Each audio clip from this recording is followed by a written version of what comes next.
bonjour à tous, bienvenue pour ce printemps de l'optimisme. On continue à parler d'optimisme cet après-midi avec un panel extrêmement prestigieux. Vous voyez derrière moi donc tous nos invités. Je me présente rapidement. Moi, je suis journaliste sur LCI. Je m'appelle Isabelle Gounin-Lévy. Je suis spécialisée en économie. Voilà.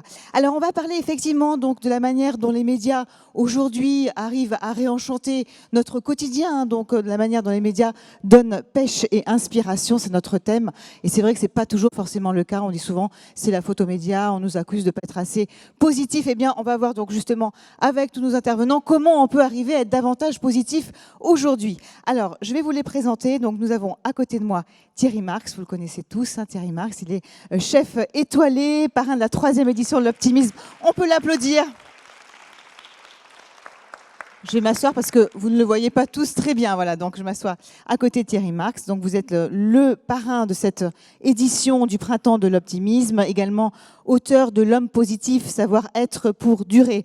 À côté de lui, vous l'avez bien sûr reconnu, Roselyne Bachelot, ancienne ministre, chroniqueuse, éditorialiste. Merci de l'applaudir. À côté d'elle, nous avons Frédéric Bedos. Vous êtes réalisatrice, fondatrice du projet Imagine. On va en reparler tout à l'heure. Auteur également d'un livre, La petite fille à la balançoire, que je vous conseille. Je suis en train de le lire. Il est extrêmement émouvant. On peut applaudir Frédéric. Roxane Julien sera avec nous également. Roxane est juste là. Si vous pouvez vous lever, on va vous applaudir. Vous êtes la fondatrice de Full Mops, lauréate du prix Reporter d'Espoir. Vous allez nous apporter tout à l'heure donc votre témoignage justement sur ce que représente l'optimisme pour vous, puis sur ce que vous faites évidemment donc avec Full Mops. À côté de moi, eh bien donc nous avons deux autres intervenants tout aussi prestigieux. Gilles, à côté de moi, Gilles Van der Potten, directeur de Reporter d'Espoir, auteur de Engagez-vous avec Stéphane Hessel. On peut applaudir Gilles. Et puis donc Marc nous fait également le plaisir d'être avec nous. Marc Owen, il est journaliste à France 24. Marc a travaillé dans de nombreux médias. Merci d'applaudir Marc, notamment donc spécialisé dans le sport. Voilà, un peu de tout. Et puis nous aurons également Vincent, donc Vincent Avanzi, qui est chroniqueur poétique, qui viendra faire la synthèse du débat. Vincent, merci de vous lever. Merci d'applaudir également Vincent. Alors ce débat, on le veut largement interactif. Vous aurez la parole tout à l'heure, donc n'hésitez pas à la prendre. On passera le micro. On est dans cet hémicycle qui est vraiment magnifique, donc n'hésitez pas à intervenir. C'est assez convivial, assez chaleureux, assez optimiste, on va dire. Alors on va commencer un premier tour de table très rapide. Je voudrais demander à chacun des intervenants qui sont là, très rapidement, avant qu'on aille plus dans le détail de ce que vous faites chacun, votre définition de l'optimisme. Frédéric, on commence avec vous. Bon, ça commence avec moi, je me lance dans le bain. Alors, je n'ai pas une définition toute préparée de l'optimisme, mais j'ai quand même l'impression que c'est d'abord et avant tout savoir mettre de la vie, avec un grand V, dans tout ce qu'on fait, et dans sa manière de penser, dans sa manière d'être. Finalement, je pense que quand on est dans le contraire de l'optimisme, on est vraiment dans le contraire de la vie. C'est-à-dire que la vie, c'est d'abord de l'espérance, c'est d'abord y croire, c'est savoir se projeter et donc du coup avoir un esprit forcément constructif. Voilà en gros ce que je pourrais dire. Roselyne, alors votre définition de l'optimisme. Ma définition, elle ne sera pas académique. Bonjour à tous et à toutes. Ma définition, je la dédie à Colette Bourlier. Ah, vous ne savez pas peut-être qui est Colette Bourlier. Eh bien, Colette Bourlier, c'est cette semaine, mardi précisément, une femme de bientôt 91 ans qui a présenté sa thèse pour un doctorat de géographie et qui, à 91 ans, est devenue docteur en géographie sur la vie des immigrés dans l'horlogerie à Besançon durant la deuxième moitié du XXe siècle. Et une femme qui a su concilier l'universitaire et l'humanitaire, l'âme et l'esprit, la modestie et la confiance en soi, pour faire en sorte que jusqu'à finalement toute sa vie, jusqu'à 91 ans, et on lui souhaite beaucoup d'années à venir, elle donne un sens à sa vie.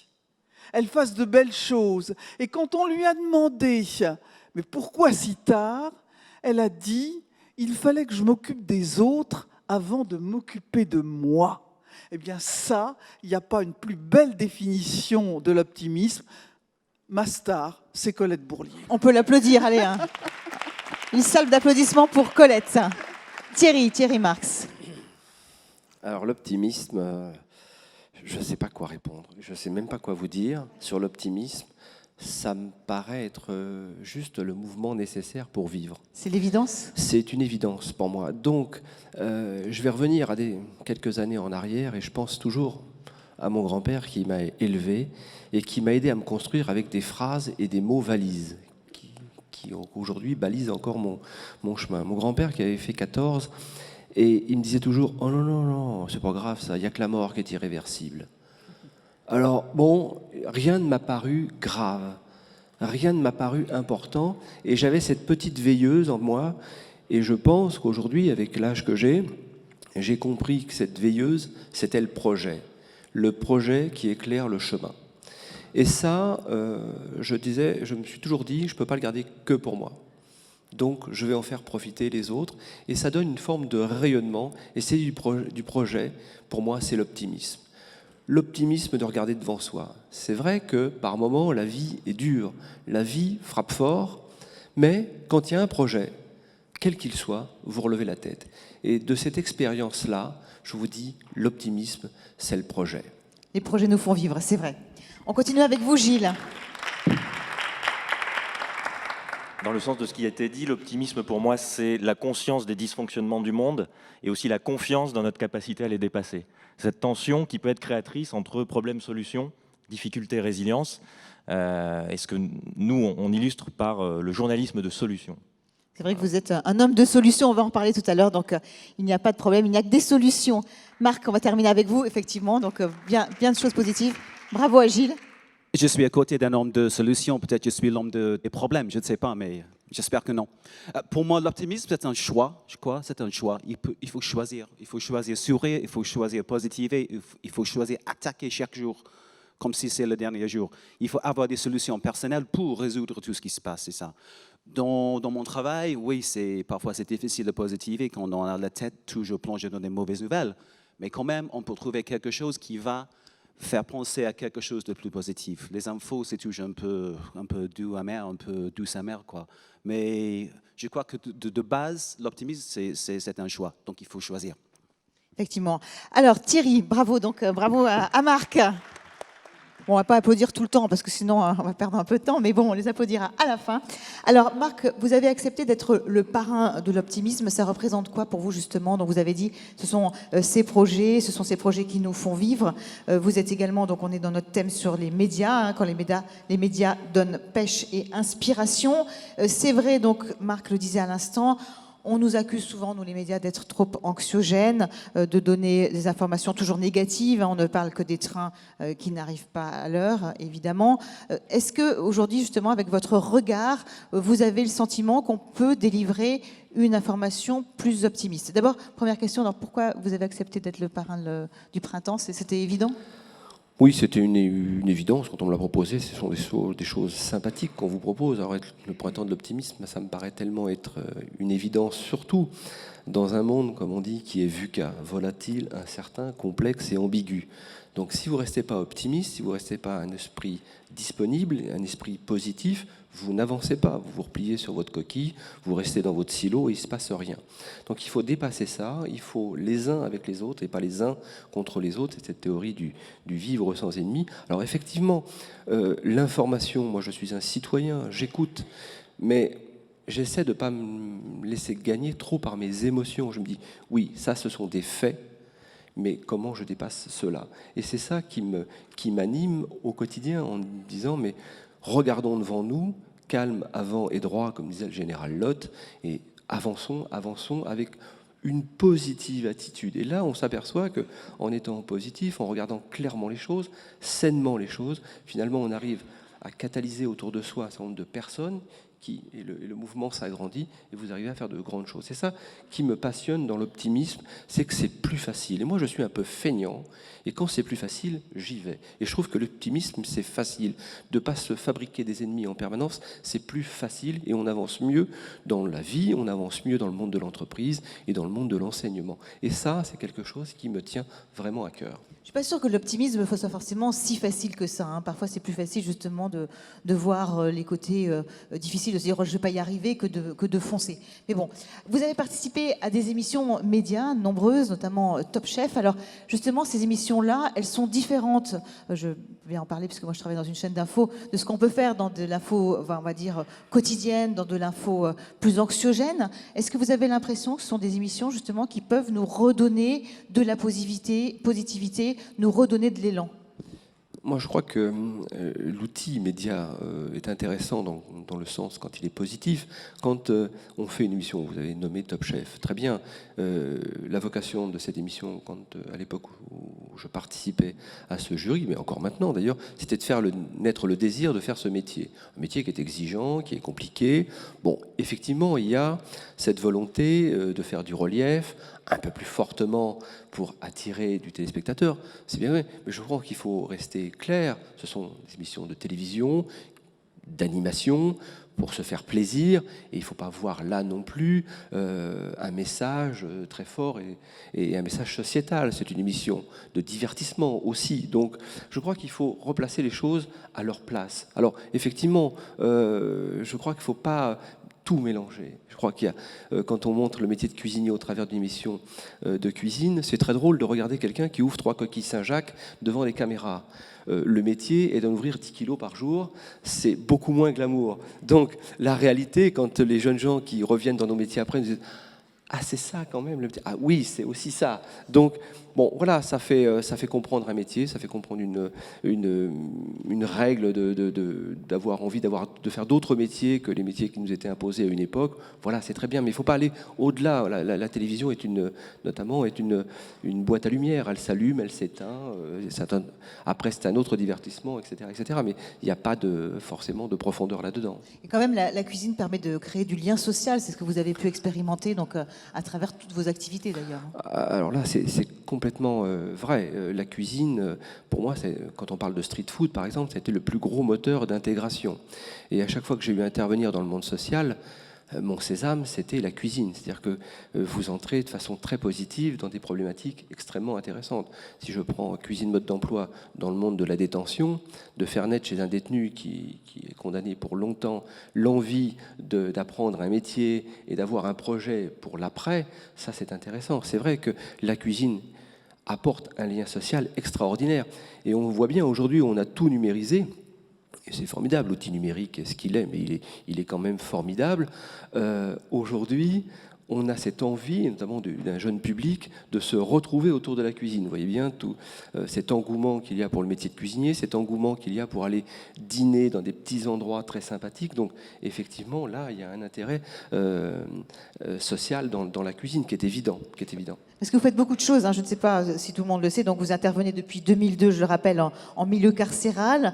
Depuis 2012, vous permettez également aux détenus de Poissy qu'ils souhaitent donc de bénéficier d'une formation en bac professionnel restauration. Vous avez ouvert également en 2012 à Ménilmontant une formation gratuite donc, au métier de la restauration qui est baptisée Cuisine Mode d'Emploi. Elle est destinée donc en priorité aux jeunes sans diplôme, aux personnes en réinsertion ou en reconversion professionnelle. Et à l'issue justement de cette formation, ils ont un certificat de qualification professionnelle. Vous avez également créé en 2013 un centre de formation boulangerie, un restaurant d'application et d'insertion, un centre de création culinaire. On le voit, donc vous faites énormément de choses. Vous avez mené, vous parliez de la street food à l'instant, beaucoup d'opérations dans le RER, dans les embouteillages. C'est vraiment quelque chose qui est important pour vous de continuer à vous investir comme ça, autant dans ce monde de l'insertion pour aider les gens à s'insérer, aider à faire des opérations comme ça à vocation sociale. Je cherche mes mots pour vous répondre. Parce que on parlait de l'optimisme, mais tout ce qu'on a évoqué là sur la formation professionnelle me paraissait environnemental.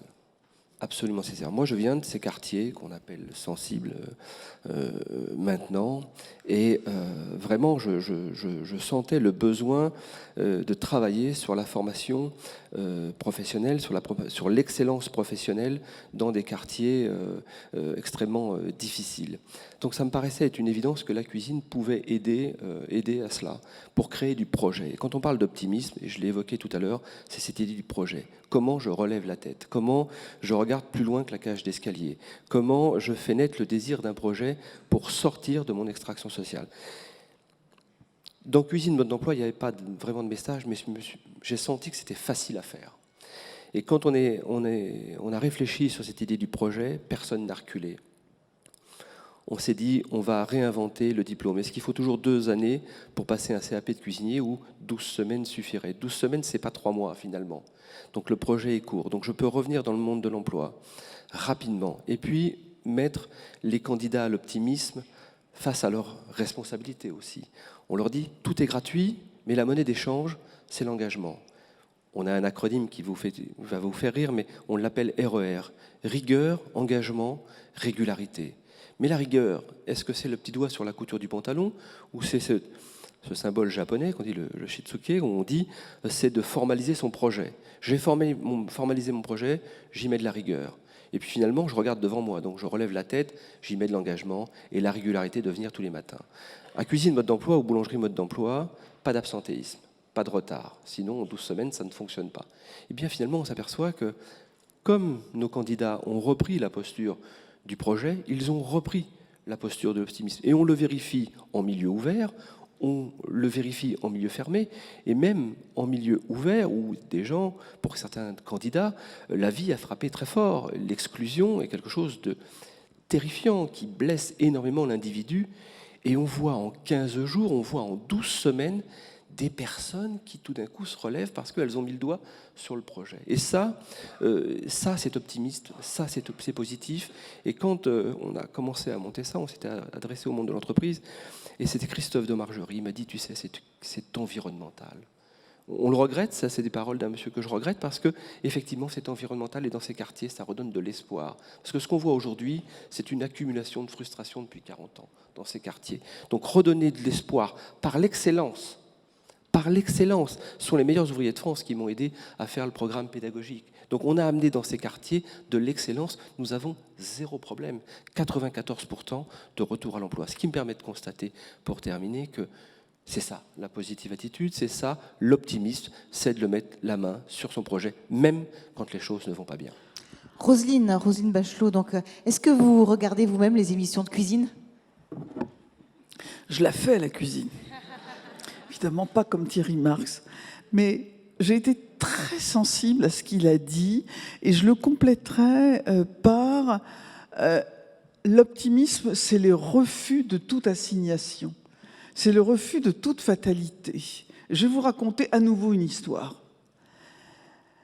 Nous sommes en 2009, un incendie éclate dans un hôpital de l'Est de la France, à Falstaff exactement. Et drame, c'est une unité dite de soins de longue durée où il y a des personnes âgées. 2 pensionnaires, hélas, décèdent dans cet incendie. Les gens sont transportés à Mulhouse. Je suis ministre de la Santé à l'époque, je vais donc réconforter les personnels traumatisés. Je vais à Mulhouse à la rencontre des personnes âgées qui ont été hospitalisées en attendant d'être transportées dans un autre établissement similaire. Et on me dit, écoutez, vous allez rencontrer une dame, bon, ça va bien, elle va pouvoir vous parler. Il y a son mari à côté. Il a un Alzheimer extrêmement profond. Écoutez, il ne parle pas depuis 2 ans. Donc je salue cette dame. L'homme est prostré devant la télévision. Moi, je dis bonjour à tout le monde, même aux gens qui me paraissent irrécupérables. Je m'approche de lui, je lui prends les mains, et là, la stupéfaction de l'équipe soignante, le gars se redresse et fait « Vous êtes Roselyne Bachelot, la ministre de la Santé. » Ah, miracle, je guérissais les écrouelles. Mais simplement, il s'était passé une chose. c'est que le diagnostic d'Alzheimer n'était pas fondé. Il avait ce qu'on appelle une dépression de la personne âgée, et que depuis 2 ans, on l'assignait à résidence. On avait décidé qu'il avait un Alzheimer, simplement la vie ne l'intéressait plus. Et parce que quelque chose s'était passé, hélas, les événements avaient fait qu'il y avait une sorte d'hyperstimulation, eh bien, les neurones s'étaient rebranchés. Je ne guérissais pas les écrouelles, je le regrette d'ailleurs. Mais je me suis dit ce jour-là, mais qu'est-ce qu'on impose à nos concitoyens, à nos proches, en les enfermant, en les emprisonnant? Et finalement, ça rejoint complètement l'expérience de Thierry Marx avec ces jeunes qu'on assigne à résidence. On assigne à résidence les jeunes et on assigne à résidence les vieux. Eh bien, c'est ça l'optimisme, c'est de refuser cette assignation. Alors, quand on reparle de notre thème, les médias donnent pêche et inspiration, quelle est votre vision, justement, vous, en tant que femme politique, passée justement dans ce monde des médias? Comment vous les voyez, ces médias? Toujours, on va en parler aussi avec vous, messieurs, toujours trop négatifs? Alors, vous me donnez la réponse avec l'écran qui est là quand les médias donnent pêche et inspiration, et en bout, il y a « Réagissez en direct », #printemps optimisme. Maintenant, les médias, ce ne sont plus les médias traditionnels. C'est Twitter, c'est Internet, c'est Instagram, c'est Snapchat, etc.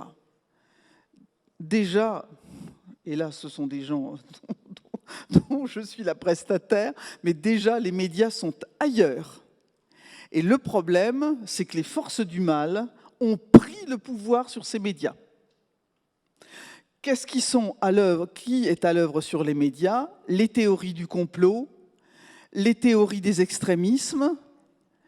Et c'est à nous, si j'avais un message à faire passer dans les médias et dans ce printemps de l'optimisme, c'est de dire, nous les optimistes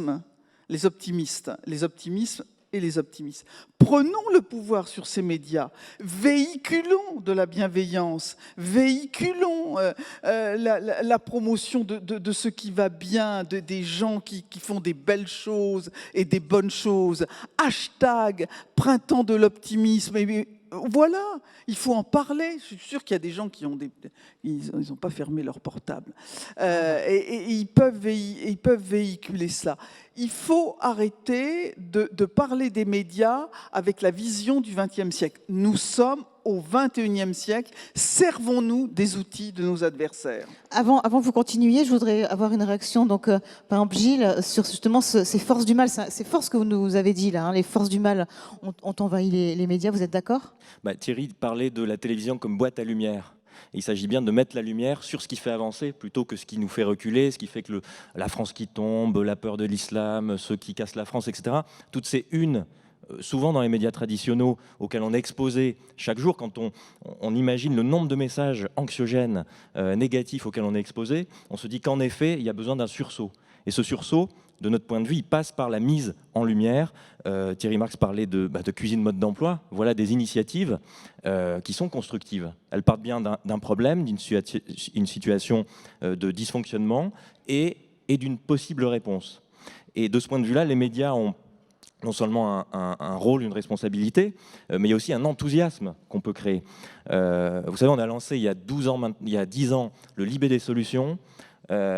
Contre le scepticisme général, c'était la meilleure vente de l'année et ça le reste depuis 8 ans. Plus 25% de vente. Donc il y a un lectorat, les journalistes sont contents parce qu'ils traitent de sujets qu'ils ne traitent pas habituellement, sous des angles nouveaux. Et c'est une manière d'innover, de répondre à des attentes du public. Quand on voit les sondages qui disent que 65% des Français estiment que les médias font trop de place aux mauvaises nouvelles, et bien là on a des réponses concrètes. Et on peut créer de l'enthousiasme aussi. Vous parliez de Top Chef. On peut aussi, sur l'entrepreneuriat social, par exemple, en Égypte, vous avez un programme qui cartonne, qui dépasse les audiences même de Danse avec les stars, et qui repose sur des jeunes et des moins jeunes qui créent des entreprises. On les voit évoluer dans leur parcours, dans leurs difficultés et puis dans leur succès. Et la lauréate, la dernière lauréate, par exemple, a créé, elle aide les commerçants à créer du biogaz à partir de leurs déchets, etc. Donc vous voyez, on peut créer, grâce aux médias, une spirale positive et constructive. Une information différente. Hein. Oui. L'intérêt, Allez-y, Roselyne. L'intérêt de ces réseaux sociaux, c'est qu'ils sont accessibles en dehors de toute structure capitalistique. Les médias classiques, ce sont des entreprises avec évidemment leurs contraintes, tandis que nous avons le pouvoir, nous, les gens de la base, sur les réseaux sociaux. Et c'est ça qui est formidablement intéressant. Alors pour continuer, donc Marc également, donc votre réaction par rapport à cette négativité des médias d'aujourd'hui, vous la sentez vous aussi? Vous avez travaillé à l'étranger, c'était la même chose? Moi, j'ai fait une émission chaque soir, 22h, jusqu'à minuit sur France 24. C'est en anglais, malheureusement. Donc, si vous comprenez anglais, vous pouvez me regarder. Et oui, je crois que Roselyne, vous avez raison complètement. On fait beaucoup trop de mauvaises nouvelles, mais les infos, c'est un peu comme ça. Chez France 24, on a la chance parce que c'est une chaîne qui est 100% info, on a beaucoup de place pour commencer par exemple à 22h avec des infos qui sont plutôt mauvaises, plutôt négatives. Donc vers 22h30, ça devient de plus en plus parfois rigolo, quoi. On peut traiter ce qui se passe. Et ce que vous dites, Roselyne, à propos des réseaux sociaux, c'est 100% parfait ce que vous dites, parce que ça donne un accès à tout le monde pour faire ou pour porter n'importe quelle rumeur, n'importe quel bruit sur quoi que ce soit. Et moi, sur Twitter, par exemple, j'ai des gens qui me poursuivent, qui sont ouvertement des djihadistes liés au État islamique qui ont retweeté ce que moi j'ai dit à l'antenne, parce que quand je suis à l'antenne, je fais la présentation, je regarde un prompteur comme ça, mais je suis en train de tweeter en même temps. Donc ça fait 2 pour la Valence, mais comment ça marche un peu, mais c'est un peu l'exigence de mon boulot aujourd'hui. Il y a 20 ans, 30 ans, ça n'existait pas. On avait des présentateurs stars qui étaient là comme ça, bien coiffés. Moi, je suis un peu comme le cygne avec les pattes qui passent comme ça, et je fais tout en même temps. Mais cette idée, c'est quelque chose qui donne parfois une voix aux gens complotistes, djihadistes, qui veulent faire craindre, faire peur aux gens.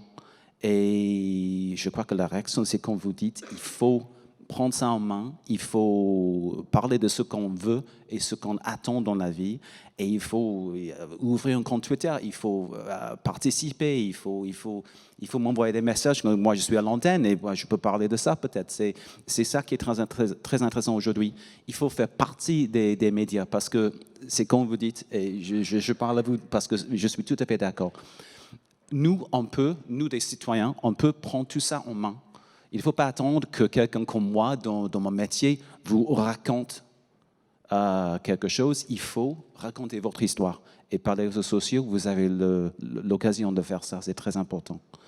Le problème, c'est que les gens qui sont bons, bienveillants, positifs, optimistes, très souvent, vis-à-vis du ton, je vais employer un mot grossier, du tombereau de merde qui se déverse, disent « Non, je ne veux pas être sur Twitter, c'est trop dégueulasse. Je ne veux pas être sur tel ou tel réseau. » Mais c'est vous laissez le pouvoir aux malfaisants. Donc là, vraiment, il faut que nous prenions le pouvoir. Oui, on peut trouver sur Twitter n'importe quel genre d'infos, je peux utiliser le mot merde, oui. On peut trouver beaucoup de choses de la merde. Mais c'est une occasion pour vous de raconter votre vérité et votre histoire et de participer. Parce qu'aujourd'hui, c'est très important de participer comme ça, vous pouvez changer des choses. Et c'est très important. Quand moi, je suis devenu journaliste dans les années 80, je voulais changer des choses. Je voulais changer le monde. Et j'ai grandi à Liverpool avec un taux de chômage incroyable, 52% dans la ville, 90% dans mon quartier. On n'avait rien. Mais j'avais l'optimisme pour changer des choses, pour faire la différence. Donc, je suis devenu journaliste et à un moment donné, j'avais l'occasion c'était une fermeture d'une usine d'où j'ai grandi et moi je suis là et tout le monde est contre moi parce que je suis journaliste. Je fais partie de l'opposition, je fais partie selon eux. Donc c'était à moi à les convaincre que j'avais le pouvoir de leur donner le pouvoir de changer leur sort. Donc avec la coopération de tout le monde, avec la coopération des syndicats, des ouvriers des gens du coin, on a réussi dans 6 semaines de renverser la vapeur complètement et de passer le message au grand chef aux États-Unis qui voulait fermer cette usine, qu'il ne fallait pas le faire. Donc ils ont reconstruit l'usine, ils ont embauché des gens et maintenant il y a une petite plaque, je crois que ça s'appelle, avec mon nom là-dedans en disant grâce à Marc, voilà. Donc chaque fois que je passe dans ce quartier, c'est impossible de quitter le quartier sobre parce que tout le monde m'offre des verres. Et donc, je suis très reconnaissant, c'est sympa parce que c'est une ville très, très sympa. Ouais, c'est bien, c'est Ouais. bien. Donc, Bravo ça, à c'était vous. quelque chose Belle initiative, ouais. qui m'a positivé et qui m'a renforcé cet aspect d'optimisme de mon boulot. Mais vous avez toute raison. On traite beaucoup trop de mauvaises nouvelles, mais malheureusement, il y a des mauvaises nouvelles et il faut en parler.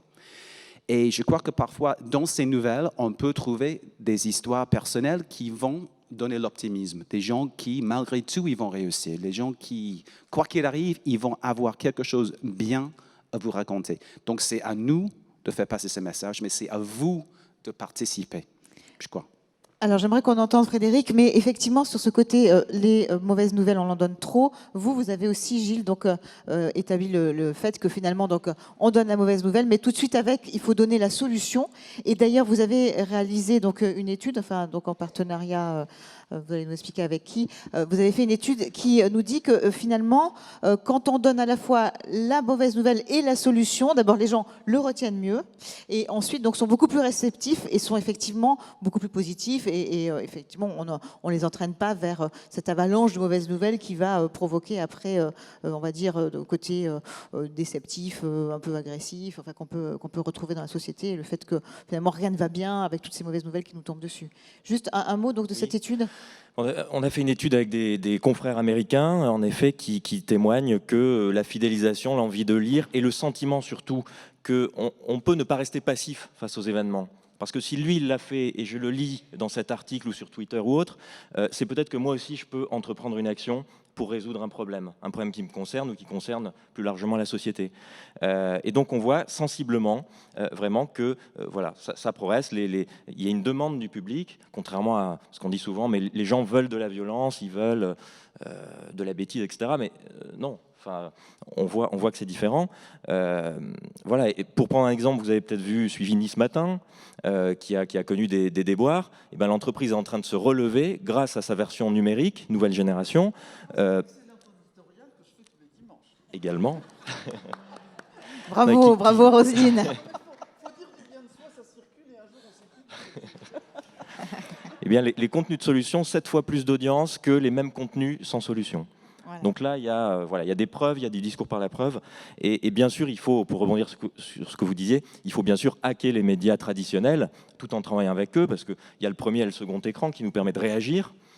On peut faire des médias plus participatifs, mais on peut aussi devenir nous-mêmes les médias. Et on attend les nouveaux Norman, Cyprien des solutions. À vous de vous lancer. Effectivement, Norman et Cyprien qui marchent très bien. Frédéric, alors quel est votre regard sur tout ça? Alors vous-même, on vous a connue animatrice. En 2008, vous avez tout lâché et vous vous êtes lancée dans l'écriture de votre histoire, je disais tout à l'heure, donc je recommande vivement votre livre. Et simultanément, dans le projet Imagine. Alors est-ce que vous pouvez nous expliquer votre démarche, justement? Oui, alors je trouve que c'est absolument passionnant tout ce qu'on est en train de dire parce qu'on pose sur la table le fait que le problème est complexe en fait. D'un côté, effectivement, il est malfaisant et tout ça, mais en même temps, peut-être que l'idée n'est pas de diaboliser les médias en soi puisque c'est un outil. Un média veut dire moyen, c'est un outil, vous n'allez pas diaboliser votre couteau, votre fourchette, c'est qu'est-ce que vous faites avec. Si c'est pour trucider le voisin, c'est pas génial, si c'est pour juste découper votre steak, bon, moi je suis devenue végétarienne, mais bon. Et donc du coup... C'est donc des questions complexes. C'est vrai que je pense qu'il y a urgence à réinventer les modèles parce qu'effectivement, l'information, c'est quand même un pilier de la démocratie. Et donc, on peut vraiment se poser la question une question déontologique. Est-ce bien normal que l'information soit produite et financée de la même façon qu'on finance des yaourts, des bagnoles, etc. Donc du coup, voilà, est-ce que l'indépendance véritablement de cette production de l'information est garantie? C'est pas si évident. C'est une des raisons pour lesquelles, moi, quand je me suis lancée dans le projet Imagine, j'ai créé une ONG.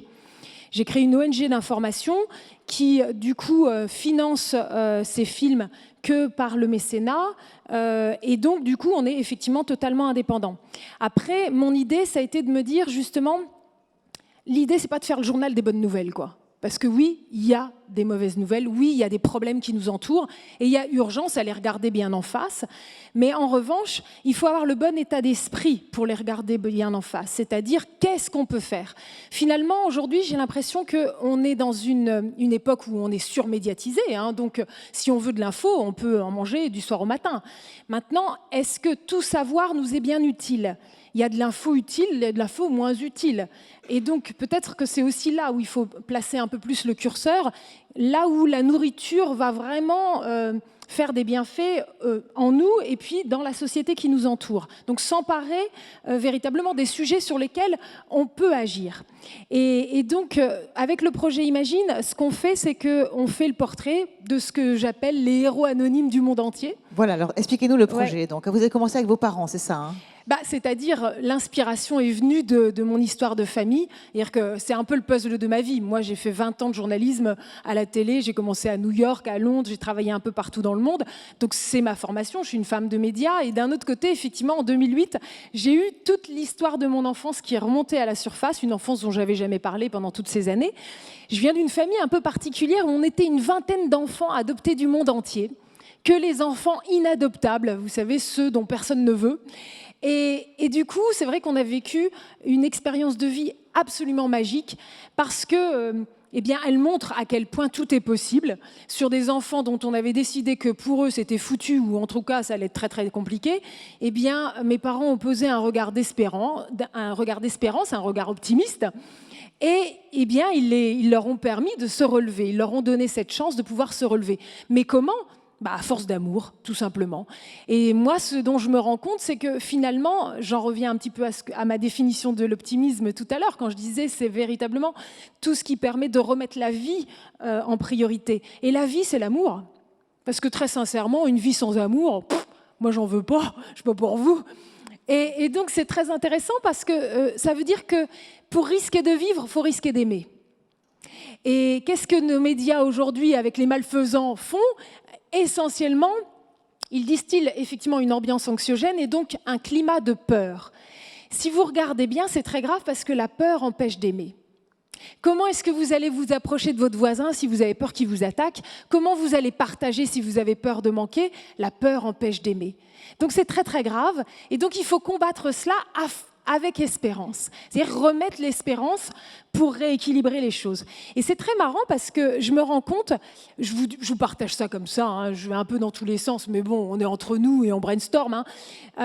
J'ai découvert un truc l'autre jour, parce que tout m'intéresse, une conférence de Boris Cyrulnik. Alors vous savez, Boris Cyrulnik, c'est le grand spécialiste de la résilience, et il faisait une conférence sur la honte. Et il faisait le rapprochement de façon biologique avec le taux de sérotonine. En fait, si votre taux de sérotonine est très bas, la moindre chiquenaude, on vous attaque un peu, hop, ça y est, vous êtes dans la honte et vous vous écroulez. Mais si votre taux de sérotonine est trop haut, alors vous êtes indifférent à ceux qui vous entourent. C'est quand même pas génial. Donc il faut bien le réguler. Et ce que Boris Cyrulnik disait, c'est que le taux de sérotonine se régule très bien dès lors qu'on est en relation avec l'autre. Quand je vois nos pays qui sont en train de se refermer, qui font des grands murs pour pouvoir se protéger des migrants, se protéger donc de l'autre, de celui qui est différent, de celui donc de cet inconnu qu'est l'autre. Et en fait, on est en train de s'enlever d'enlever la seule solution qui va nous permettre de pouvoir réguler notre taux de sérotonine, c'est-à-dire d'aller à la rencontre de l'autre en mettant des murs. Je trouve que c'est très intéressant. Bon, il y a plein de trucs, quoi. Vous voyez, faut brainstormer. J'aimerais vous entendre réagir, Roselyne. Je voyais sourire donc, par rapport à ce que nous dit Frédéric. Donc vous êtes d'accord avec ce côté, la peur nous empêche d'aller vers l'autre. Et en même temps, l'autre, il peut être menaçant. Et donc, il faut parfois justement savoir s'en protéger. Oui, bien sûr, une fois de plus, et à travers l'expérience de Frédéric, de cette famille merveilleuse, avec 20 enfants dont on disait on ne peut rien en faire, ils sont inadoptables. Une fois de plus, comme Thierry Marx avec ces jeunes totalement exclus, comme ces personnes âgées dont on avait décidé qu'elles étaient irrécupérables, là, à nouveau, il y a des enfants qu'on a assignés à résidence. Et là, on est bien au cœur de cette volonté de notre société de nous mettre dans des couloirs dont on ne pourra pas bouger. Mais là encore, je veux reparler de mon expérience. Quand j'ai quitté la politique, et que j'ai décidé de faire autre chose, on m'a dit, écoutez, mais vous vous comportez d'une manière qui n'est pas conforme à la dignité. Je dis, mais parce que c'est donc que d'être chroniqueuse éditorialiste, c'est se comporter de façon indigne. Je n'avais pas eu le sentiment que les journalistes que j'avais rencontrés pendant 20 ans étaient des êtres indignes. On espère que non, on espère que non. N'est-ce pas Isabelle? Mais c'était très curieux, cette volonté qu'il y a dans notre société à mettre les gens dans des cases. Dans des cases, c'est-à-dire que vous passez de la case sérieuse à la case divertissement, moins sérieuse. Mais le divertissement, c'est quelque chose de très sérieux. C'est pas parce qu'on va faire sourire des gens qu'on ne fait pas son métier sérieusement, et c'est pas parce qu'on s'occupe de dossiers sérieux qu'on le fait de façon sérieuse. J'ai l'impression qu'actuellement, dans la politique... C'est une critique de la classe politique. Non, je ne me permettrai pas, nous sommes ici dans un lieu neutre sur le plan politique. Mais voilà, il y a cette assignation à résidence, cette volonté de mettre quelqu'un dans une case, cette volonté de ne pas lui donner une deuxième chance. La vie doit tout le temps être la vie de la deuxième chance, et même de la troisième et de la quatrième. Et c'est ça la leçon de l'optimisme. C'est ça la leçon que vient de nous donner Frédéric à travers ses enfants et à travers ce qu'elle est devenue. Et qu'est-ce qui vous a poussé justement, vous, à passer de l'autre côté? Est-ce qu'il y a des motivations justement liées à l'envie de faire quelque chose en étant peut-être plus libre, en étant... Oui, j'ai ma jeune sœur Françoise, qui a juste un an de moins que moi, qui m'a dit un jour cette phrase magnifique. Elle m'a dit, tu croques dans les fruits de la coupe de la vie, et à chaque fois le sucre des fruits coule le long de ta bouche. C'est sensuel, effectivement. Mais c'est ça l'optimisme. C'est de considérer que la vie est une coupe de fruits et qu'il ne faut pas en user de façon, j'allais dire, peine à jouir. Parce que l'optimisme, c'est une jouissance. Effectivement. On va continuer avec... un témoignage, donc on aimerait entendre maintenant Roxane Julien. Donc vous êtes la fondatrice de Full Mobs, vous êtes lauréate du prix Reporter d'Espoir. Alors expliquez-nous, ça va marcher. Ou alors sinon vous venez nous rejoindre, hein, il y a une place. Ouais. Venez Roxane.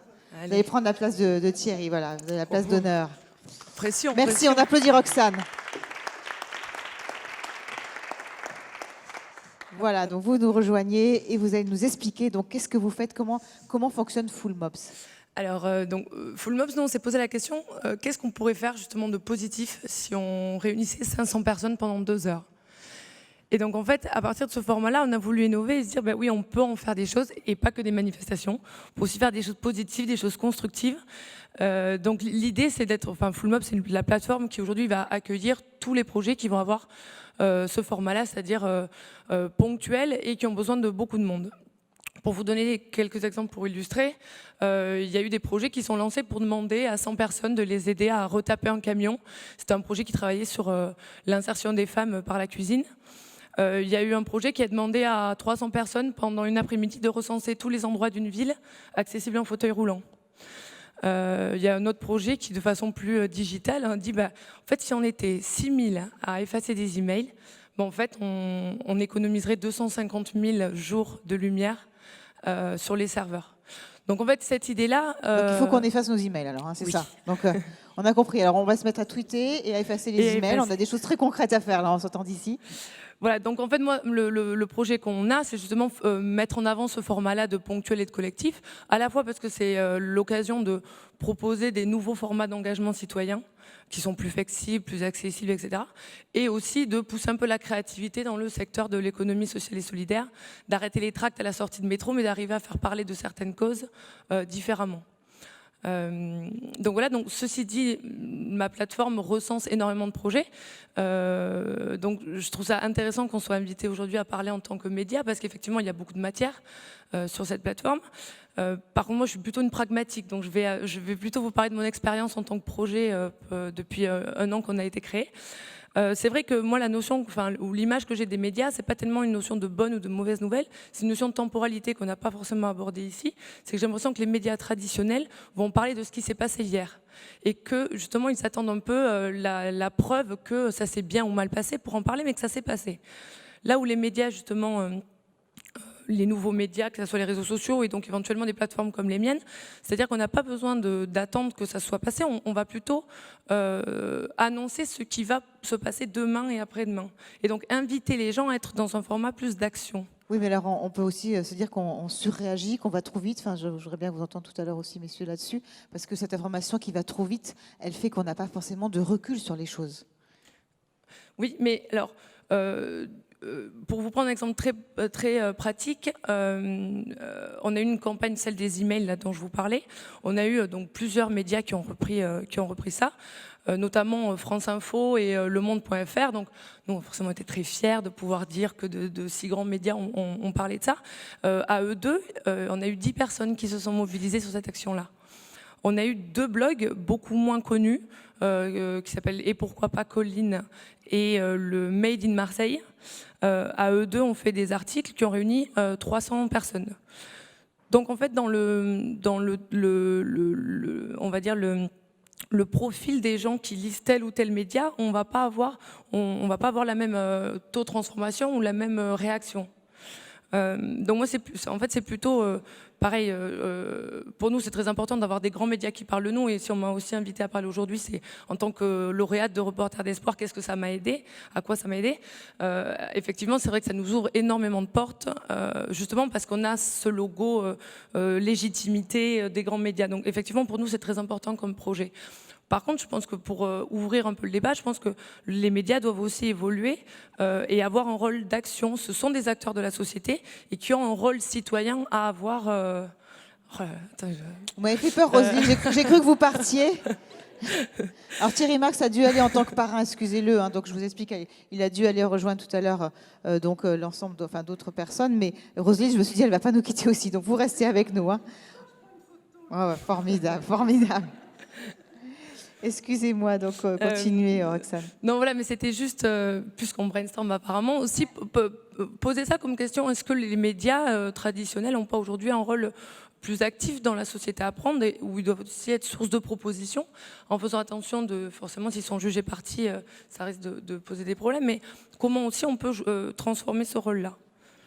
Alors, je vais justement me tourner donc vers mes voisins pour leur demander quelles sont leurs solutions. Gilles, homme de solutions, mais Marc aussi, donc... On a toujours des solutions, bien sûr. Ça marche, non? Oui, on a toujours des solutions. Et quand j'entends les mots de Roxane en parlant de ces projets, ça me réchauffe le cœur parce que je trouve que si on peut donner un coup de main aux gens et leur aider à faire ce qu'ils veulent et leur donner le pouvoir, c'est ça. C'est hyper important. Et moi, si je peux, j'aimerais faire une série d'émissions à propos de ce que vous faites, parce que je trouve ça passionnant, franchement. Cet aspect de donner aux gens de quoi pour faire leur vie, c'est formidable, quoi. Et surtout, donc, l'engagement sur... Je t'engage à l'ONG Projet Imagine, sous ça, si excellent, tu veux participer, c'est le bienvenu. On en parle ici, c'est bien, c'est bien. Yes. Et alors surtout, Roxane, l'intérêt de vos solutions, donc ce sont des solutions très courtes finalement, parce qu'on dit toujours oui, on va faire quelque chose, on va se mobiliser, puis on n'a pas le temps, on se dit bon, bah, quand, comment. Vous, vraiment, vous nous dites, bon voilà, vous avez quelques heures, une journée, quelques jours, venez. Le point de départ, ça a été de se dire qu'aujourd'hui, il y a des gens qui sont très engagés, très militants, et des gens qui ne font rien. Et que c'était un peu trop réducteur de diviser ça en deux, parce qu'il y avait aussi tous ceux qui voudraient et qui ne le font pas. Le mot-clé étant soit la procrastination, soit l'anniversaire de sa copine, qui est finalement toujours plus important. Et donc nous, dans le côté ponctuel, on se propose d'être un premier pas vers quelque chose. Et d'être finalement l'occasion de créer des rencontres avec des idées ou avec des personnes. Quand je parle de personnes, c'est-à-dire qu'effectivement, on va rencontrer un porteur de projet, une association qui va nous donner envie de faire plus, mais aussi une rencontre avec une idée, c'est-à-dire que exactement votre réaction sur les emails. Nous, on a invité les gens à effacer quelques emails pendant 20 minutes. Mais finalement, une fois que vous l'avez fait 20 minutes, vous le faites tous les lundis et vous répétez. Donc, c'est aussi un outil de sensibilisation, comment on fait grandir aussi les personnes sur des sujets, etc. Et comme ça, on évite donc les plateformes qui chauffent, etc. Voilà, après c'est très technique et je ne vais pas moi-même avoir les mots, mais les serveurs utilisent beaucoup d'énergie, les systèmes de refroidissement, etc. Et donc en fait, des emails qui sont stockés depuis plus d'1 an, en fait, sont stockés quelque part. Et donc ça consomme forcément de l'énergie. Et c'est mauvais pour notre planète. Gilles, alors, des solutions. Donc oui, vous qui êtes homme de solutions. Des solutions, on peut les diffuser par les médias classiques ou par l'information. Et ce qui illustre formidablement bien Roxane avec Full Mobs, c'est qu'il y a des médias d'action. Ce n'est pas forcément de l'information, c'est une incitation à agir tous ensemble. Et donc là, on a 2 types de médias, l'info et l'action. On pourrait prendre les plateformes de crowdfunding, Bluebees, KissKissBankBank, etc., qui nous incitent à financer, à cofinancer, à être des coopérateurs pour aider des projets à émerger.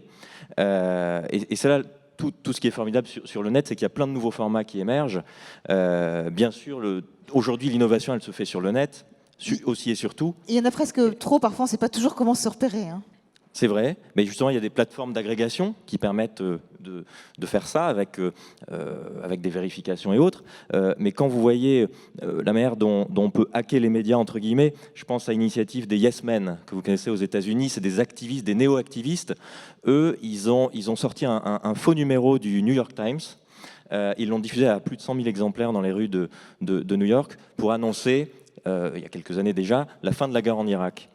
Mais aujourd'hui, ils font des choses, c'était un hoax, comme on dit, mais vous voyez, on peut s'approprier les médias, les détourner parfois, là c'est un exemple extrême, mais aussi avec la puissance du net.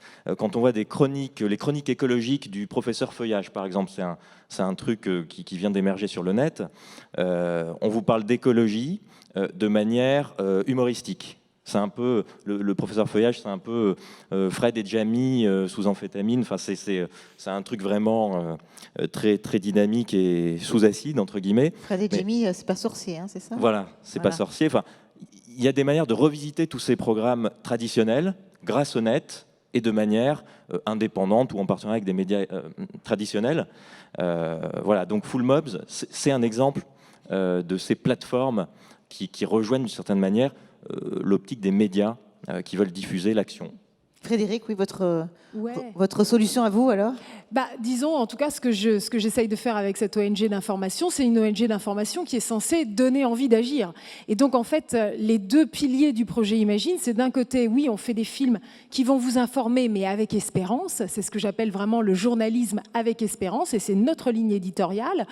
Et de l'autre côté, le 2e pilier du projet Imagine, c'est le mouvement Imagine. C'est tous ces gens qui se lèvent. Et c'est très intéressant de voir que moi, quand j'ai eu l'idée, je voyais tout de suite l'action individuelle, c'est-à-dire les gens regardent ces portraits d'hommes et de femmes exceptionnels aux actions remarquables du monde entier. Et ils ont un effet d'identification parce que ces hommes et ces femmes nous ressemblent. Hein, ils n'ont pas le porte-monnaie de Bill Gates ni le cerveau d'Einstein. Et donc d'un coup, ça regonfle d'espérance le cœur et surtout, ça fait passer ce message, tout est possible et c'est dans nos mains. Alors ça, c'est génial parce que c'est un vrai super message. Se réapproprier nos vies, nos destins, notre monde. Le monde est à notre image. Donc si on est de plus en plus à vouloir donner le meilleur de nous-mêmes, le monde devient meilleur. Donc ça, c'est top, quoi. Donc voilà, ça ne viendra pas d'en haut, tout ça, c'est à nous de le faire. Faisons-le. Et pour ça, il faut qu'on rentre dans cet optimisme, dans cette espérance.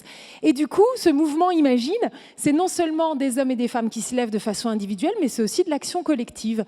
Je suis en train de voir que les entreprises veulent devenir des entreprises Imagine, des villes, des maires de villes nous disent « nous, on veut devenir une ville Imagine », les écoles, les prisons, parce qu'on va aussi dans les prisons, parce que peut-être qu'au lieu de regarder des serial killers toute la journée avant de ressortir de prison, c'est peut-être bien de regarder ces hommes et ces femmes qui font des choses remarquables, qui vivent l'amour en action. Et donc, on voit qu'il y a 1001 façons de vivre cette espérance et que c'est évidemment très important que les médias embarquent là-dedans parce que ça a un effet de contagion énorme, un effet d'influence énorme. Et si on est de plus en plus nombreux à se rendre compte qu'on n'est pas tout seul à penser comme ça, pas isolé dans son coin, mais qu'en fait plein d'autres le sont, eh bien ça nous donne la niaque, la force pour y aller, quoi. Donc c'est important, voilà. Donc il faut qu'on crée des chroniques plus optimistes, on va dire, sur nos différents médias, ou en tout cas des chroniques où chacun pourra venir s'identifier, apporter ses témoignages de ce que les personnes font. Mais bon, on le fait déjà un peu, mais sans doute pas assez. Roselyne, justement, j'aimerais vous entendre là-dessus. Est-ce que vous avez le sentiment qu'il manque aujourd'hui dans les médias des espaces où on va parler peut-être de gens, comme disait à l'instant Frédéric, ordinaires, mais qui font des choses extraordinaires et qui peuvent nous donner envie, nous aussi, de nous investir dans cette voie-là? Vous avez employé, chère Isabelle, le mot qui convient, laisser de l'espace aux autres. Parce que l'espace médiatique est absolument phagocyté par un certain nombre d'acteurs institutionnels, en particulier politiques. Je suis la première à battre ma coulpe sur ce sujet, même si c'était dans une vie antérieure. avec la complicité d'ailleurs des interlocuteurs médiatiques, pour absolument phagocyter cet espace médiatique et ne laisser aucune place. Je sais que c'est difficile, je sais qu'on en appelle à une certaine éthique, et là encore, je n'ai rien d'une approche académique, mais permettez-moi de rappeler un souvenir personnel. J'étais la ministre des Sports à la Coupe du Monde de football en 2010. Ça rappellera peut-être certains souvenirs aux amateurs de foot dont je suis. Alors, Marc hoche la tête. Il n'y a pas que Marc, certainement. Il y a en une de l'équipe les propos de douche, on ne peut pas les employer un autre terme, adressés par Anelka, joueur de l'équipe de France, à l'entraîneur Domenech, après une défaite assez piteuse, je le reconnais, ce sont des propos de vestiaire. Qui n'a pas dit des incongruités dans sa salle de bain? Bon, et même ailleurs. Mais qui n'était pas destiné à faire la une d'un journal.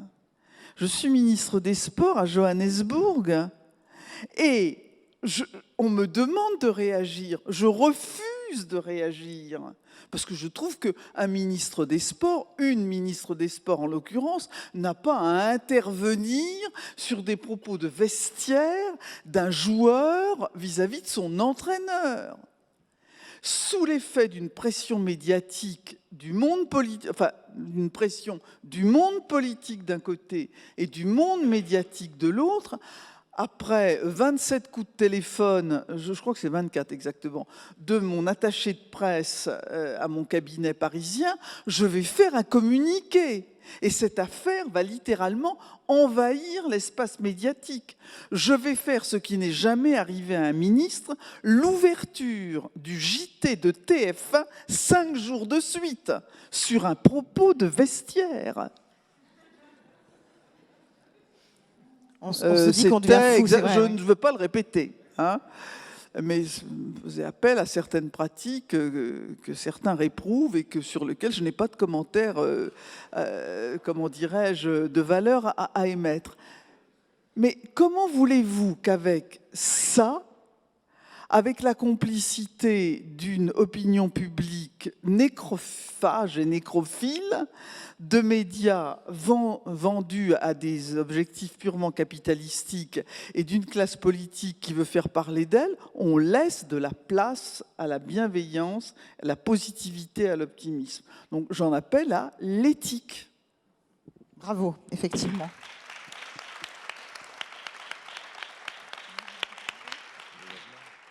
Alors, on va passer dans un instant à vos questions parce que j'aimerais vraiment qu'on ait un espace de temps pour que vous puissiez justement participer, échanger avec tous nos intervenants. Je pense que c'est très important que vous preniez la parole les uns les autres. Donc, préparez-vous, on fera passer un micro. Juste avant, Gilles, vous vouliez réagir aux propos de Roselyne ou peut-être Marc aussi? Par rapport à ce que dit Roselyne, c'est vrai qu'il y a de l'espace médiatique à libérer et les petites phrases en politique, les polémiques stériles, etc. On se dit en effet qu'il y a de quoi caser dans les grilles des médias d'autres types de programmes plus constructifs, plus enthousiasmants. Et l'autre jour, quelqu'un me disait, pour prendre une image, on a le sentiment souvent qu'il y a les hommes politiques à la tribune, la presse au premier rang, et puis derrière, tout le monde a foutu le camp. Donc les citoyens en ont un peu marre aussi de tout ça. Donc à un moment donné, voilà, il faut innover et proposer des programmes constructifs, et c'est ce qu'on s'efforce de faire, et ce qui ne va pas assez vite. Donc il faut que chacun d'entre nous s'empare des médias sur le net. Et pour prendre un dernier exemple qui fait écho à ce que disait Frédéric tout à l'heure, au Royaume-Uni, il y a un média qui s'appelle Positive News et qui vient de se transformer en coopérative. C'est-à-dire que les 15 000 personnes qui ont participé au cofinancement du projet sur une plateforme de crowdfunding sont devenues copropriétaires du journal et ils ont leur mot à dire. Donc je vous incite à créer ce genre de médias, c'est possible, ou à participer à d'autres types d'aventures de ce genre. Voilà. Marc, donc un mot de réaction par rapport notamment donc, au foot et au sport, qui est un domaine que vous connaissez très bien. Je suis très désolé, Roselyne. Je fais partie de ce groupe de reporters qui étaient en train de vous harceler à l'époque.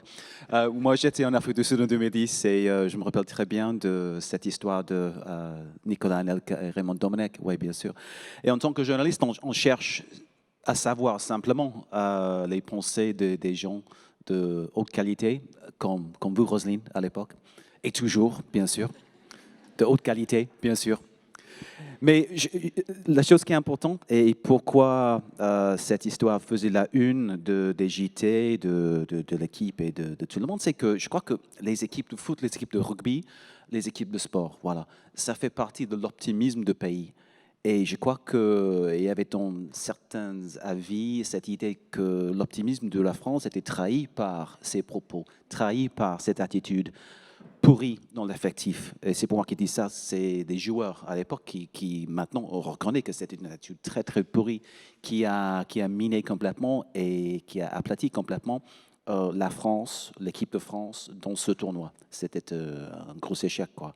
Donc voilà la raison pourquoi on a mis cette info à la une. Peut-être c'était moins important, grosso modo, d'autres choses. C'est un choix qu'on fait, quoi. C'est difficile. Mais on espère que, je parle du sport, que la France peut faire quelque chose pour l'optimisme du pays ce soir contre mes amis les Anglais. Bravo. Dans le rugby, voilà. Je suis généreux quand même. Hein.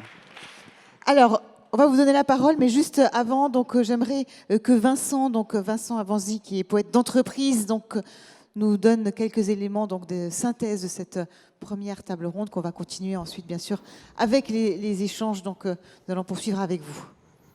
Merci. Alors, pour continuer ce brainstorming, je voulais commencer par vous poser une question à ciel ouvert et à choix multiples. La question est la suivante. Si l'on rêve dans l'immédiat d'un monde perçu comme un film de cap et de paix, que voudrions-nous créer comme spectateurs au journal téléguidé Dame France? Réponse A. Des acteurs optimistes et hackers révoltés qui ont la pêche. Réponse B. Des consommateurs en version bêta, passifs, assis sur un canapé. Ou réponse C. Des clones tristes, à peine fâchés, qui font de la peine à regarder. Alors, je vous propose de prendre le temps de la réflexion avant d'aborder la solution. Alors, le poème s'appelle « Les médias, la reine du chant des scies ». Pourquoi voir la vie en prose quand on peut la voir en poésie? Des citoyens en quête d'osmose qui illuminent le chant des scies. Bienvenue sur les terres de l'optimisme et de l'espoir à l'intérieur de l'hémicycle pour dessiner ensemble une république éthique autour de la marguerite. Si la question est « Y a-t-il une vérité ou plutôt 7 milliards de réalités ?» alors qui peut prétendre à l'objectivité entrecoupée de pages de publicité? Des analyses à chaud, demandons à Colette et à Roselyne Bachelot qui à la télé est encore abonné. À l'ère d'Internet, nous sommes tous des matelots et des nouveau-nés altruistes dans l'arche de Noé. Si Facebook est devenu au fil du temps virtuel un kiosque mondial, alors quel sera notre pacte social, notre impact sociétal et nos empreintes digitales? Puisque la messe est dite sur LCI, alors on s'abreuve sur France 24, 24 heures sur 24. Entre iTélé et BFM, on se demande si le journal de 20 heures a encore d'ailleurs de l'impact. Dans le format médiatique actuel, les génies des petites phrases font le beau temps. Difficile d'aller en profondeur en 3 minutes de temps où ils emportent beaucoup de vent. Donc, le quatrième pouvoir constitutionnel a-t-il encore un pouvoir et un potentiel inspirationnel? Il s'avère que même sans le sensationnel, nous sommes tous des héros extraordinaires. Et le mot média veut juste dire intermédiaire et pas forcément parole de vestiaire. Bravo, bravo. Le projet Imagine de Frédéric Bedos, avec ses portraits de héros humbles, tel un appel anonyme à agir quand le cosmos est devenu une jungle. Sois toi-même et deviens ton écho. Oublie ton ego et entre dans l'arène. Merci pour cet élan de bonnes nouvelles et cette merveilleuse photo de famille humaine. Le top chef Thierry Marx et son partage de savoir et de liens sociaux en guise de transmission. Ou quand la médiatisation devient une belle source d'inspiration et de solutions. Faites-nous faire le tour du monde en quelques secondes en RER avant que la nuit tombe, pour pouvoir explorer nos songes et l'éveil de nos sens jusqu'au bout de notre compte. Ou alors reporter d'espoir, pour voir les deux faces du même miroir dans les étoiles, afin de peindre ensemble une nouvelle toile. De la résilience à l'espérance, des catastrophes aux solutions, l'empowerment pour dépasser nos difficultés et sublimer notre condition. Alors, même si le temps c'est de l'argent, il y a aussi des sentiments dans nos romans. Full Mobs et le crowd timing, que donne-t-on vraiment et quel sera notre engagement? Et pourquoi ne pas aller plus vite que la musique face à l'immobilisme de certaines politiques? De gauche à droite en métronome, on n'avance vraiment qu'à coup de réels débats publics. Demain, le journalisme d'investigation sera-t-il un humanisme? S'il nous montre la voie de solution entre utopisme et réalisme, sans étatisme ni complotisme. C'est vrai que les nouvelles tendances sont à la perte d'influence et la méfiance, l'entre-soi, le pouvoir, la politique, la perception de certains médias traditionnels pourraient avoir raison de l'autre France. Vous qui faites l'agenda de l'importance des attentats aux solutions de l'anonymat, quel sera notre bien commun à minima?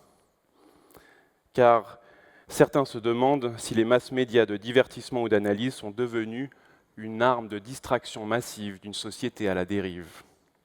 Alors, à quand les nouveaux médias positifs, activistes, indépendantistes, et sur quoi les antennes se focalisent? Info ou perspectives, serons-nous libres uniquement le jour où les chaînes dépassées se brisent? L'écriture et le langage sont aussi des médias dont les usages se tournent vers le partage. Nous aimerions voir des reportages de culture locale en prime time pour faire ressortir les sourires sur les visages. Aujourd'hui, force est de constater que l'on regarde autant la télé que l'on achète de CD. Dites-moi si un beau jour d'été, sans peur, on risquera enfin de s'aimer. La structure d'un 20h ne pourrait-elle pas être des héros ordinaires au grand cœur? 15 minutes de nouvelles, 5 minutes d'écologie, 5 minutes de pleurs, 5 minutes de solutions et 5 minutes de bonheur. Allez, partons ensemble à la pêche de solutions qui redonnent vraiment la pêche. Entre sagesse et business, l'inspiration pour redorer nos êtres de noblesse. Même en saison blanche et sèche, ce ne sera jamais Daesh qui nous empêchera de rallumer la mèche de notre avenir pour que le bonheur du monde reparte en flèche. Alors soyons optimistes et demandons le champ des possibles. Nous sommes tous des acteurs engagés dans ce film de cap et de paix pour y remettre la coupe de fruits de la vie aujourd'hui avec un grand V. Merci et bonne journée. Merci beaucoup. Merci beaucoup Vincent, merci. Bravo.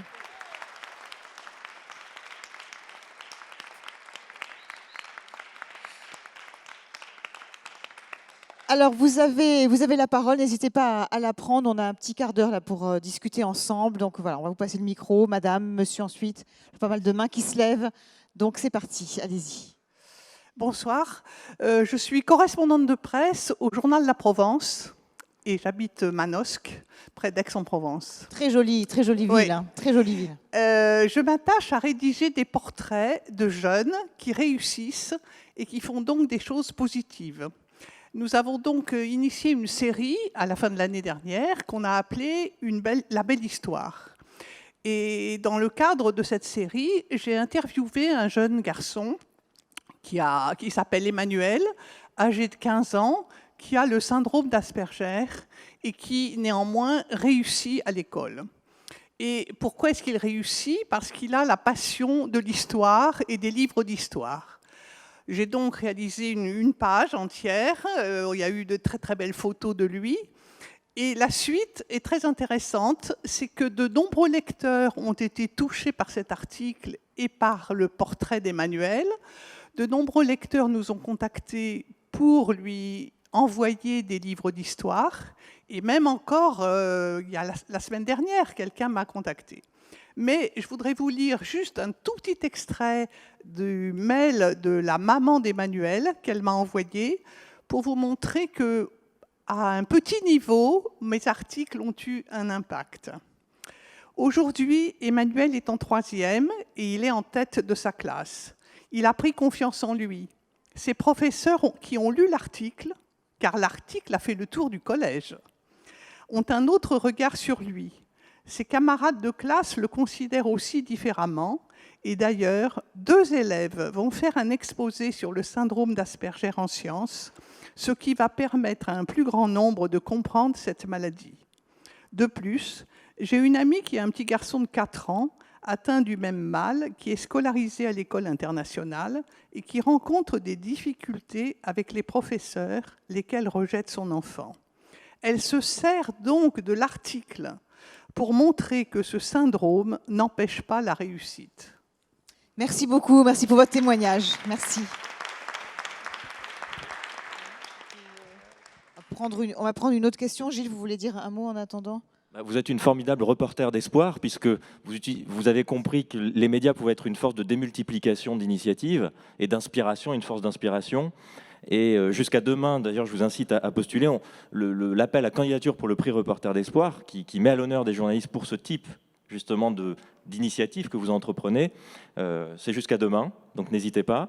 Et c'est vrai que nous, chaque jour, on reçoit des témoignages de personnes qui ont vu dans des médias traditionnels ou nouveaux médias, peu importe, qui ont été inspirés et qui nous disent, grâce à cet article, grâce à ce tweet ou à cette vidéo en ligne, j'ai pris conscience que je pouvais aussi agir.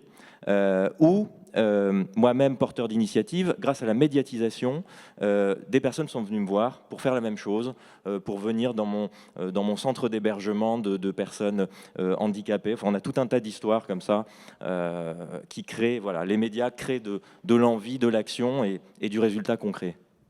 Les médias donnent pêche et inspiration. On arrive donc à notre thème. Oui. Oui, bonjour à tous, bravo aux intervenants. Juste avant de poser ma question, je voulais vous dire qu'il n'y a pas longtemps, j'avais revu un film de Patrice Lecomte qui s'appelle Ridicule. Et je trouve que même s'il se passe juste avant 1789 à Versailles, à la cour, où on voit ce jeune noble qui monte pour parler de ces paysans qui sont donc dans les marécages avec de la maladie, de la pauvreté, et qui plaide la cause de ces paysans et qui se rend compte qu'il ne peut percer qu'en faisant des bons mots courts, si possible méchants. Eh bien, je trouve que ce film avait une modernité, quoi. Voilà. Il peut être revu et ça peut permettre de rigoler de l'humanité parfois et donc de rester quelque part un peu optimiste. J'ai bien aimé les propos de Madame Bachelot qui disait qu'il fallait être un peu prosélyte, convertir les gens à l'optimisme, un peu comme les premiers chrétiens peut-être à une époque. Simplement, je trouve que l'optimisme, on peut dire aussi que c'est une capacité à reconnaître que le monde est complexe, à se dire qu'on peut le comprendre et que quelque part même la complexité c'est une source de joie aussi parce que justement il y a une grande diversité et quand les problèmes sont complexes, eh bien justement il faut se mettre à plusieurs pour trouver des solutions. Donc quelque part ça peut être un progrès aussi pour nous et quelque part une envie d'aller vers cette complexité. Simplement pour appréhender la complexité, vous parliez tout à l'heure qu'il fallait redonner de l'espace. Effectivement, il faut dépasser 140 signes. Il faut aussi se redonner du temps, c'est-à-dire pour comprendre, il faut avoir du temps. Et la question que je me pose, elle n'est pas philosophique, mais bon, après tout, philosopher, c'est aussi un principe de l'humanité, et c'est à la portée de tout le monde le fait tous les jours. C'est comment, avec des médias foncièrement simplistes, arriver à se reconnecter avec la complexité et à donner envie aux gens de justement reprendre du temps et de l'espace pour se rencontrer et pour aborder la complexité, justement. Les médias ne sont pas simplistes. Là, j'aurais un point merci Roselyne, merci. De désaccord avec vous. Vladimir Volkov, disparu maintenant, disait l'homme désinformé, celui qui ne lit qu'un média, qui n'utilise qu'un média. La question, c'est d'être pluri-informé. Celui qui lit Le Figaro ou que l'Humanité tous les jours, il est forcément dans une case. Et là encore, tout au long de cet après-midi passé avec vous, j'ai refusé les assignations. Mais il faut aussi que nous les refusions. Si vous ne lisez pas plusieurs médias, si vous n'avez pas plusieurs sources, vous êtes un jouet, vous êtes une marionnette entre les mains de ces médias. À nous de recouvrer notre liberté.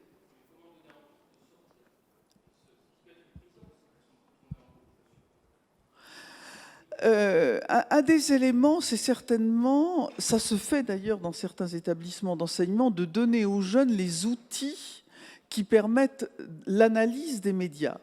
il y a des ateliers qui existent dans certains lycées et dans certains collèges sur comment regarder les médias, comment les décrypter, les analyser et je dirais d'abord les lire.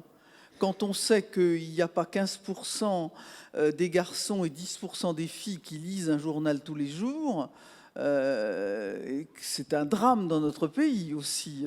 On n'est pas dans ce domaine en état de surinformation, mais bien en état de sous-information, ou du moins dans un monde où certains médias sont privilégiés, ce ne sont pas forcément les médias de la plus grande analyse. Une autre question. Gilles, vous vouliez peut-être rajouter quelque chose avant de passer à la question d'après ? Oui, c'est un peu dur de dire que tous les médias sont simplistes. Sur toutes les chaînes, nous, on regarde justement jour par jour, heure par heure, tous les programmes, et on essaie de repérer ceux qui sont dans cette optique solution constructive et autres. Et on voit sur toutes les chaînes alors, des programmes qui sont courts, qui sont clairsemés et autres. Mais sur LCI, sur votre chaîne, il y a Tous acteurs de changement, par exemple. C'est 7 minutes ou 8 minutes par semaine. Alors, on peut le voir en replay. On peut le voir en replay. On n'est pas obligé d'être devant son poste pendant 24 heures pour détecter les 8 minutes. Mais voilà, il y a quand même des initiatives qui sont entreprises par les médias. Il faut les rassembler. Et quand on a une vision globale, c'est vrai qu'on peut être déçu du poids qu'elles ont dans la part médiatique. Moi, je veux bien réagir juste 2 secondes pour défendre monsieur, parce que moi, je suis assez d'accord quand même sur le fait que très souvent, quand même, surtout dans l'audiovisuel, on est dans la caricature, bien souvent, parce qu'effectivement, on ne passe pas assez de temps sur les sujets, et que aussi on veut... Et que... Oui, non, mais c'est...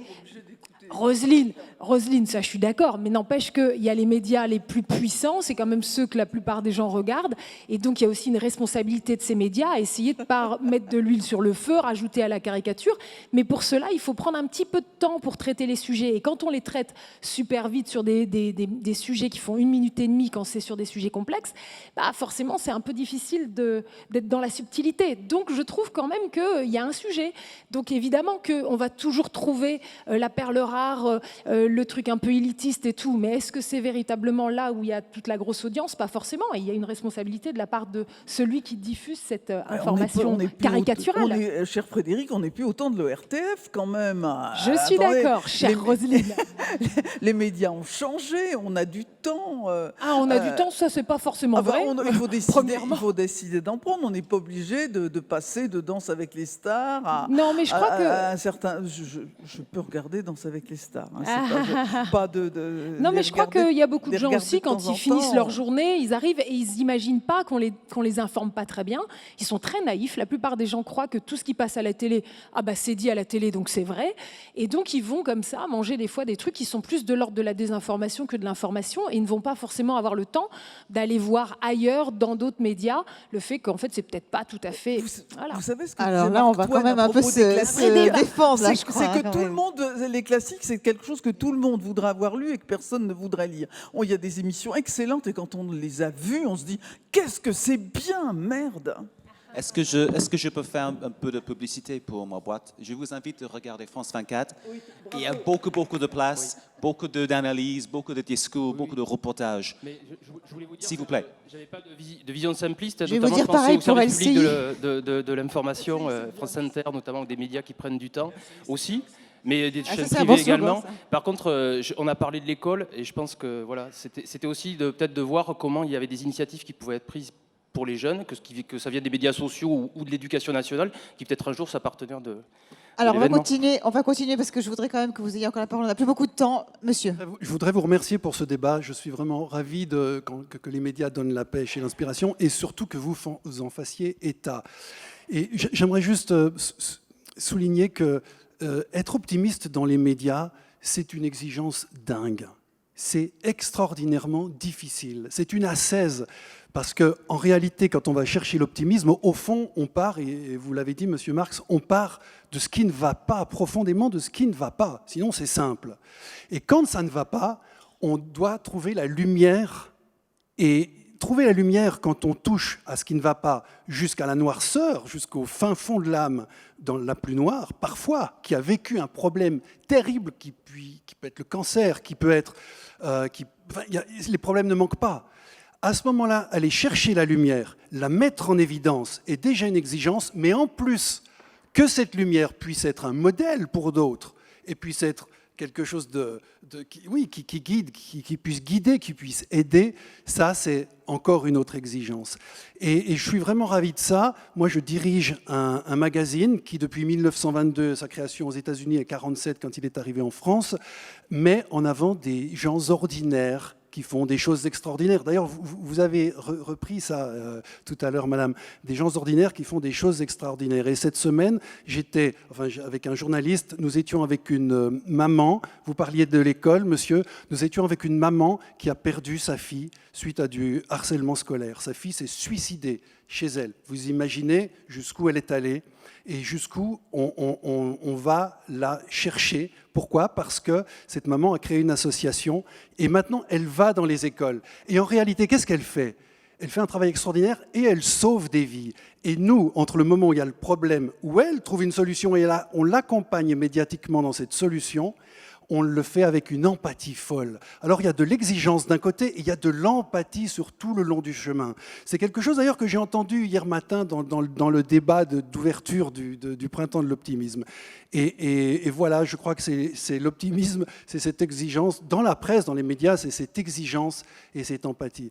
Voilà, le magazine, c'est Sélection Reader's Digest, qui est là depuis 1947 et qui est un média très traditionnel. Et qui alors fait donnez-nous le nom, oui, qui s'appelle? C'est Sélection Reader's Digest aux États-Unis depuis 22 et puis depuis 1947 et encore là aujourd'hui Sélection Reader's Digest. Voilà, merci beaucoup au printemps de l'optimisme, justement de donner au fond une raison d'être à ces médias aussi, de les légitimer plutôt qu'une raison d'être, de les légitimer dans quelque chose qu'ils sont intrinsèquement. Merci à vous pour votre témoignage. On peut vous applaudir. On arrive, le temps passe très vite malheureusement, au terme donc, de notre table ronde. Roselyne, un mot de conclusion? Frédéric voulait dire un petit mot. Non, je voulais juste dire un tout petit mot parce que je trouve ça très très beau ce que vous dites. Effectivement, on doit aussi aller parler de la noirceur. Et très souvent, finalement, de quoi on parle? On parle de notre humanité. Et notre humanité, elle est faite de fragilité, de vulnérabilité.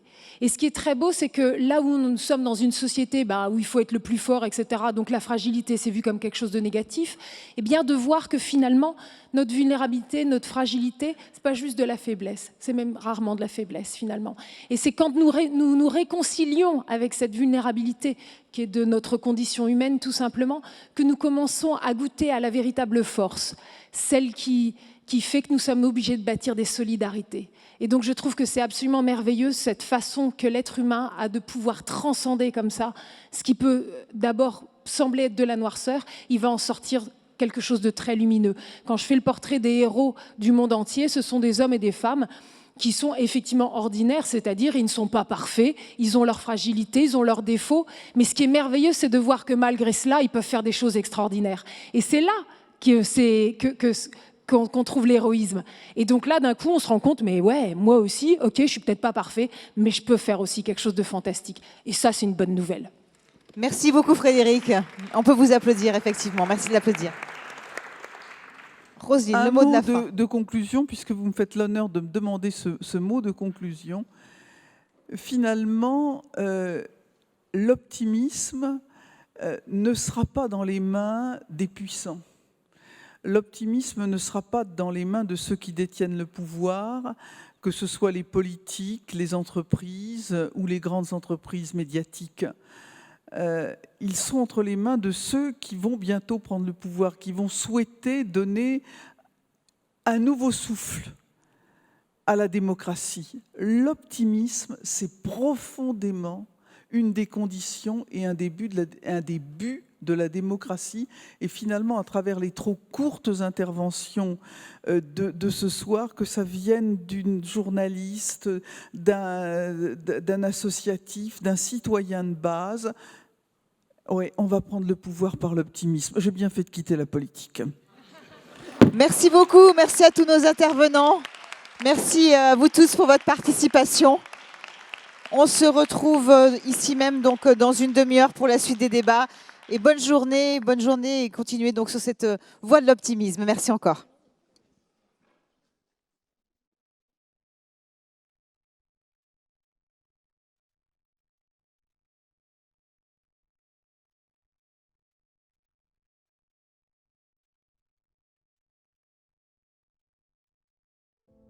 Le monde change.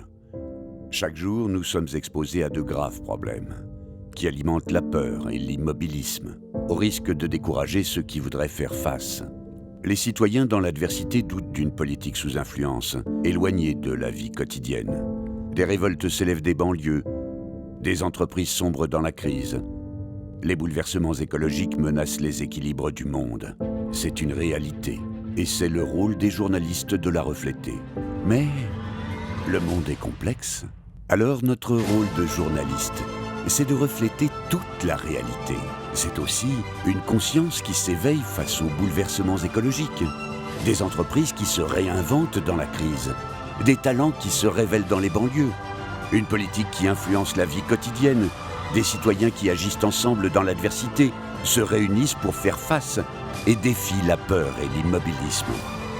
En montrant aussi ceux qui trouvent des solutions à de graves problèmes et qui font que le monde change, l'information peut donner envie d'agir. Reporter d'espoir pour une info qui donne envie d'agir.